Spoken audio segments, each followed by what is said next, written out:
When we attempt to measure the darkest depths of human conflict, our minds are conditioned to look towards the 20th century. We picture the industrialized meat grinder of the Somme, the freezing, shattered ruins of Stalingrad, or the apocalyptic firebombing of Tokyo. We associate mass death with the invention of the machine gun, the tank, and the bomber aircraft. But history is rarely so predictable. What if I told you that decades before the first barbed wire was strung across a European battlefield, a civil war in Asia claimed the lives of between 20 and 30 million people? What if I told you that this incomprehensible slaughter, an event that fundamentally fractured one of the oldest empires on Earth, was not sparked by a geopolitical border dispute or a fight over natural resources? It was sparked by a single ordinary man who failed a civil service exam and woke up believing he was the younger brother of Jesus Christ. This is the story of a shattered mind that shattered a nation. A war defined by radical equality, fanatical religious devotion, and unimaginable destruction. Welcome to the history of the Taiping Rebellion. To understand how the world's deadliest civil war began, we have to start in the year 1837 in Canton, a bustling, humid port city in southern China. Inside a cramped, dimly lit, cell-like cubicle, a 23-year-old man named Hong Xiuquan sits in agonizing silence, staring blankly at his examination paper. Hong is a member of the Hakka, a marginalized, often despised ethnic minority in southern China, whose name literally translates to guest families. For a Hakka peasant trapped in grueling, generation-spanning poverty, there is only one legitimate escape route: passing the imperial civil service exam. The exam system was the backbone of the Qing Dynasty. It was the only way to become a government official. It was the dream of Hong's entire village, who had desperately pooled their meager resources to pay for his classical education. But the exam was notoriously, punishingly difficult. Candidates were required to memorize vast libraries of classical Confucian texts and compose highly rigid, stylized arguments known as eight-legged essays. The pass rate was less than 1%. Hong fails. It is his third attempt. The shame of letting down his family and his village is absolute. The psychological weight crushes him. He suffers a complete, catastrophic nervous breakdown. For days he lies in bed, unresponsive, gripped by a delirious, violent fever. And in the suffocating heat of that fever, he has a vision. He dreams he is carried up into a magnificent, radiant, heavenly palace. There, a majestic old man with a golden beard and a black dragon robe approaches him. The old man slices Hong open, removes his earthly organs, and replaces them with divine, glowing ones. The patriarch then hands Hong a demon-slaying sword and a golden seal, telling him that the world below is completely overrun by evil spirits. Standing next to the old man is a middle-aged figure, whom Hong instinctively understands to be his elder brother. This brother patiently guides Hong on how to exterminate these demons and restore righteousness to the world. When Hong finally breaks his fever and wakes up, his personality is entirely changed. He is taller, more commanding, and intensely serious, but he doesn't fully understand the meaning of his own dream. He returns to his life as a humble village schoolteacher, burying the memory of the golden-bearded man in the back of his mind. Years pass. The year is now 1843. To understand the powder keg that Hong Xiuquan is about to ignite, we have to look at the state of the Chinese Empire. By the mid-19th century, the ruling Qing Dynasty, led by the Manchus, an ethnic minority from the north who had conquered China 2 centuries prior, was rotting from the inside out. They had just suffered a humiliating, completely one-sided defeat by the British Empire in the First Opium War. The resulting Treaty of Nanjing was a disaster. Western powers were forcing open Chinese ports, demanding extraterritorial rights, and flooding the country with cheap manufactured goods and, most devastatingly, thousands of tons of Indian opium. Silver was draining out of the Chinese economy at an alarming rate to pay for the drug, causing massive inflation. To make matters worse, the population had exploded, doubling in just a century to over 400 million people. The land could no longer feed them. Massive land shortages, brutal taxation, widespread famine, and wandering armies of bandits plagued the countryside. The Qing military, once a terrifying cavalry force, had degraded into a corrupt, opium-addicted constabulary. The mandate of heaven heaven was slipping. The people of southern China were hungry, angry, and desperate for a savior. It is against this backdrop of national humiliation and starvation that Hong Xiuquan dusts off a small translated pamphlet given to him years earlier by a Western Protestant missionary on the streets of Canton. It is a collection of biblical excerpts titled Good Words to Admonish the Age. As Hong reads the text, the pieces of his 6-year-old fever dream suddenly, terrifyingly, click into place. The majestic old man with the golden beard, that was God the Father. The middle-aged man who guided him, Jesus Christ, which meant that Hong Xiuquan, the failed Hakka village scholar, was the second son of God. And the demons he was commanded by God to slay with his heavenly sword, they were the Qing Dynasty, the Manchu emperors who had usurped the throne and brought ruin, opium, and idolatry to China. Hong began to preach. He started small, baptizing his cousin and a few friends. Then he committed an act of supreme cultural treason. He marched into the local village temples and systematically smashed the traditional Buddhist and Confucian idols. He formed a group called the God-Worshipping Society. At first, Qing authorities ignored them as just another radical fringe cult, but Hong's theology was uniquely tailored to the desperate masses. He didn't just preach spiritual salvation, he preached radical, earthly equality. His message resonated deeply with the oppressed Hakka peasants, the poor charcoal burners, and the desperate silver miners of Guangxi province. The movement grew from hundreds to thousands. They began to organize. They melted down farming tools in hidden mountain camps to forge swords, halberds, and spears. They drilled in secret. By 1850, the local Qing magistrates finally realized the danger and dispatched a detachment of imperial troops to arrest the cult's leaders. But they were walking into a trap. In January 1851, at the town of Jintian, Hong's fanatical, highly motivated followers ambushed the imperial forces and utterly routed them. Standing before his victorious, bloodied army, Hong Xiuquan made a declaration that would echo across the world. He announced the establishment of the Taiping Tianguo, the heavenly kingdom of great peace. He was no longer a failed teacher. He was the heavenly king, and the apocalypse had officially begun. The Taiping army was a terrifying, alien force, unlike anything the Chinese Empire had ever encountered. Their first act of defiance was highly visible. For 2 centuries, the Manchu rulers had forced all Chinese men to shave the front of their heads and wear their hair in a long braid, or queue, as a sign of submission. To cut the queue was punishable by death. The Taiping men cut their queues immediately. They let their hair grow wild and free, earning them the terrified nickname, the Longhairs. But it wasn't just their appearance that shocked the empire, it was the total restructuring of their society. Hong mandated absolute, utopian equality. All private property was abolished.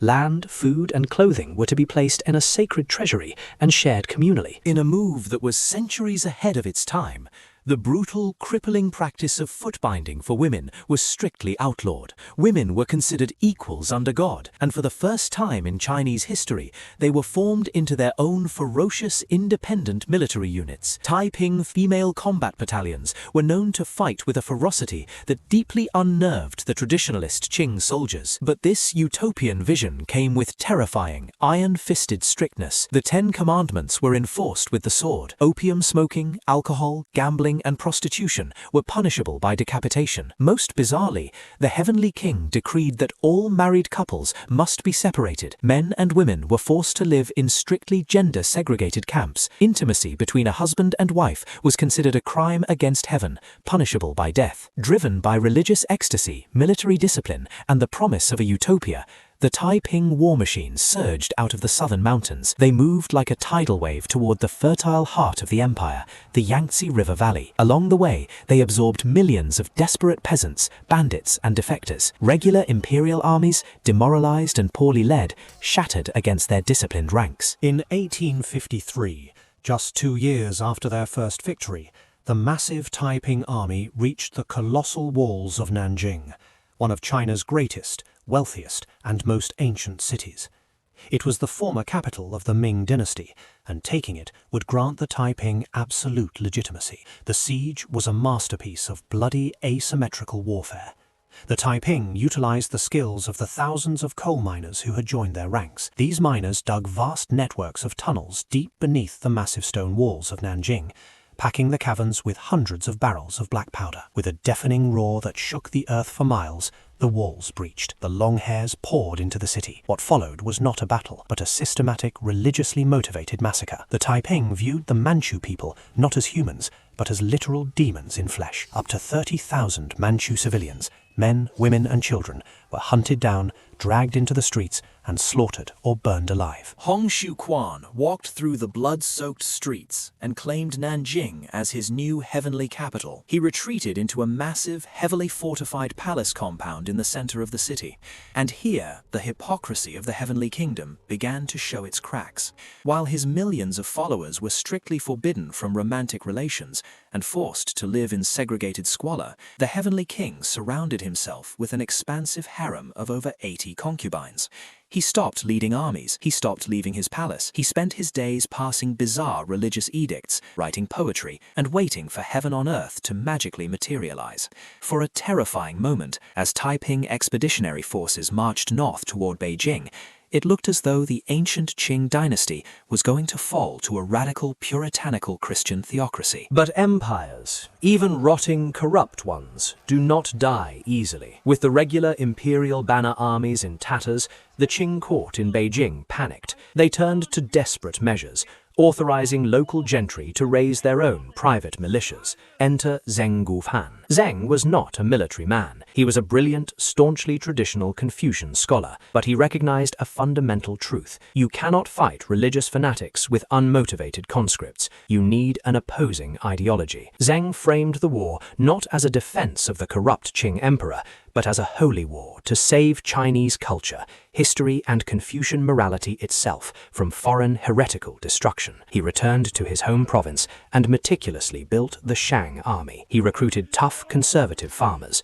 He paid them well, trained them ruthlessly, and ensured their primary loyalty was to their local commanders, not the distant throne. Zheng Gufan created a modern, highly motivated war machine, and slowly, methodically, he began to tighten a noose around the heavenly kingdom. As the external pressure from Zheng's Shang army grew, the Taiping leadership began to tear itself apart from the inside. A kingdom built entirely on divine revelation is inherently unstable. If God can speak directly to Hong Xiuquan, why can't he speak to anyone else? This theological loophole was exploited by Yang Xiuquan, the Eastern king, and Hong's most brilliant military commander.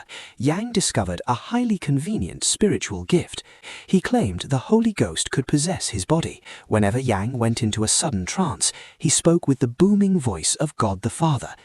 And conveniently, God often used these trances to publicly scold Hong Xiuquan, demanding that Yang be given more political and military power. Hong's paranoia festered. He realized Yang was plotting a coup. In the late summer of 1856, Hong struck back. In an event known as the Tianjing incident, Hong sent secret orders to his most ruthless, loyal generals, commanding them to march their armies back into the capital and eliminate the Eastern king. In the dead of night, Yang's palace was stormed. Yang was slaughtered, but the killing didn't stop there. Hong's loyalists purged Yang's family, his officers, and eventually over 20,000 of his followers in a multi-week bloodbath. The blood ran so thick in the heavenly capital that it choked the city's canals. The Taiping movement survived the purge, but it was mortally wounded. It had eaten its own soul. Its best commanders were dead, and the utopian dream was exposed as a nightmare of paranoid violence. Meanwhile, the Western powers, the British, the French, and the Americans, were watching this colossal carnage with growing alarm. Initially, Western missionaries and diplomats were thrilled at the prospect of a Christian China. They thought Hong might open the country to the West. But when Western emissaries actually visited Nanjing, they were horrified. They found Hong's theology to be wildly heretical and blasphemous. More importantly, the Taiping strictly and violently enforced their ban on opium. This directly threatened the millions of pounds of silver the British Empire was extracting from the Chinese drug trade. Cold, hard geopolitical calculus took over. The West decided they preferred the corrupt, weakened, and compliant Qing dynasty they could control over a radical, unpredictable fanatic they couldn't. Western weapons, modern artillery, and military advisors began flowing to the Qing side. A mercenary force of Chinese soldiers, armed with state-of-the-art European rifles and led by Western officers, took to the field. This force, eventually commanded by the famous and eccentric British officer Charles Chinese Gordon, became known as the ever-victorious army. The combination of Zheng Gufan's massive, disciplined Shang army and Gordon's technologically advanced shock troops proved too much. They systematically reduced Taiping strongholds, using modern artillery to smash the medieval walls of rebel cities. By the spring of 1864, the dream was over. The heavenly capital of Nanjing was completely surrounded by Zheng Gufan's forces. The siege was absolute. Inside the city walls, millions of civilians and soldiers were starving. There was no grain, no rice, no animals left to eat. When his remaining generals fell to their knees and begged him to abandon the city and fight their way out, Hong Xiuquan steadfastly refused. His delusion held strong. He declared that God the Father would provide for them, just as he had provided manna for the Israelites.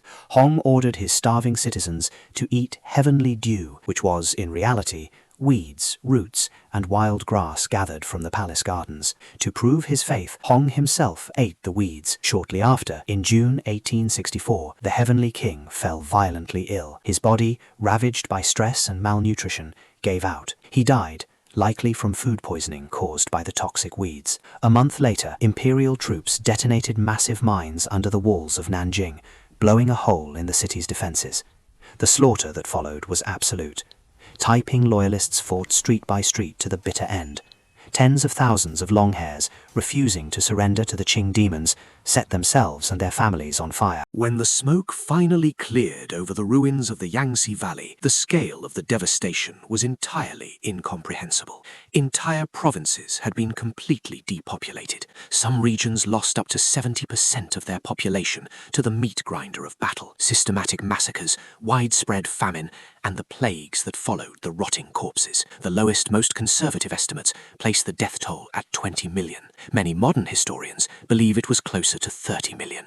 The Qing Dynasty had survived the storm, but it was a mortal victory. To defeat the Taiping, the Manchu emperor had been forced to hand military and financial power over to regional Chinese warlords like Zheng Gufan. The centralized, unquestioned authority of the imperial throne was broken forever. The Taiping Rebellion set the stage for the warlord era, the eventual fall of the last emperor, and the chaotic, bloody birth of modern China. Decades later, revolutionary leaders like Sun Yat-sen and Mao Zedong would look back at the Taiping Rebellion, not as a horrific, tragic waste of life, but as a heroic, proto-communist peasant uprising against imperial tyranny. They saw Hong Xiuquan not as a madman, but as a visionary pioneer. History is always written by the victors, but the Taiping Rebellion serves as a chilling reminder that history is also shaped by the dreamers, and sometimes a single man's dream of heaven can create the most terrifying hell on earth. Thank you for watching this deep dive into one of history's most devastating conflicts. If you want to uncover more forgotten turning points, massive battles, and the epic historical narratives that built and broke our world, make sure to hit that subscribe button and leave a like. What historical mystery, forgotten empire, or tactical masterclass should we cover next? Let me know in the comments below. Until next time, keep looking back.